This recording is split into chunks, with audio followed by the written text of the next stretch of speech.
Team ওয়ার্কের কারণে এই কন্টেন্টটা তো ভালো হয়েছে। যেকোনো প্রফেশনেই আপনি যত বেশি কষ্ট করবেন, আল্লাহ তাআলা আপনাকে শেখার অপরচুনিটি আরো বেশি দেয়। সো যত বেশি আপনার ক্যারিয়ারে আপনার রাস্তাটা কঠিন হবে, তত মনে করতে হবে আল্লাহর রহমত আপনার প্রতি অনেক বেশি। মেজাজ নামে যে কন্টেন্টটা আপনারা দেখেছেন, আমাদের এই প্রোডাকশনটা মূলত খুব শর্ট টাইমে করা। আমাদের লাস্ট শুট হয়েছে 26 তারিখ। তো 26 তারিখে শুট হওয়া, সো এটা 26 তারিখে শুট হওয়ার পরে আই গেস ডিসিশন এভাবে নেওয়া হয় যে এটা আমার জন্মদিনের দিন একটা লুক প্রেজেন্ট করা হবে। এটা খুবই শর্ট টাইম।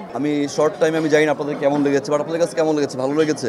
ওকে, সো ভালো লাগলে তো ভালো, আলহামদুলিল্লাহ। এটা ডিরেকশন দিয়েছেন সজল আহমেদ। সজল ভাই আছে এখানে? নাই। সজল ভাই, এন্টায়ার টিম। এক্সট্রিম মশার কয়েল প্ল্যান্ট ফাইবার দিয়ে তৈরি, তাই সহজে ভাঙে না, সুগন্ধিযুক্ত ও নিরবিচ্ছিন্নভাবে জ্বলে। ডেঙ্গু, চিকুনগুনিয়া বাহি সহ যে কোনো মশার বিরুদ্ধে দেয় এক্সট্রিম সুরক্ষা। বিগ সিটি রাসেল ভাই, অনিক ভাই, পুরো টিম ওয়ার্ক ছিল। আসলে টিম ওয়ার্কের কারণে এই কন্টেন্টটা তো ভালো হয়েছে। সো সবাইকে ধন্যবাদ যে দেখেছেন বা ভালো লেগেছে বা ফিডব্যাকও ভালো পেয়েছি আমি। So it's big to me. এটা তো সবাই জানে আমার জার্নিটা কেমন ছিল, আপনি হয়তো জানেন না।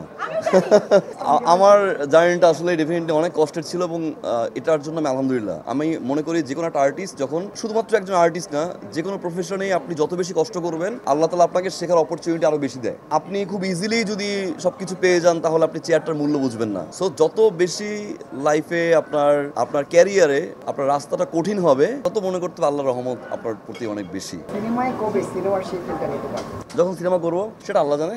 না, গল্পটা গল্পই থাকুক, গল্প সামনে আসে সবসময় ডেফিনেটলি আমি বলবো নাকি। ভার্সাটাইল পারফরমেন্সে আসলে স্পেসিফিক কোনো ক্যারেক্টার নেই যে ক্যারেক্টারটা আসলে খুব এনজয় করি। সব ক্যারেক্টার এনজয় করতে হয়। সো প্রতিটা ক্যারেক্টার এনজয়টা ওই স্পেসিফিক যদি কোনো ক্যারেক্টার ভিতরে থেকে থাকে যে আসলে না এই ক্যারেক্টারই আমার ভালো লাগে, তখন বাকি ক্যারেক্টারগুলোতে পারফরমেন্স ঝামেলা হয়। ওইটা লালন করার না করার চেষ্টাটা করি আর কি।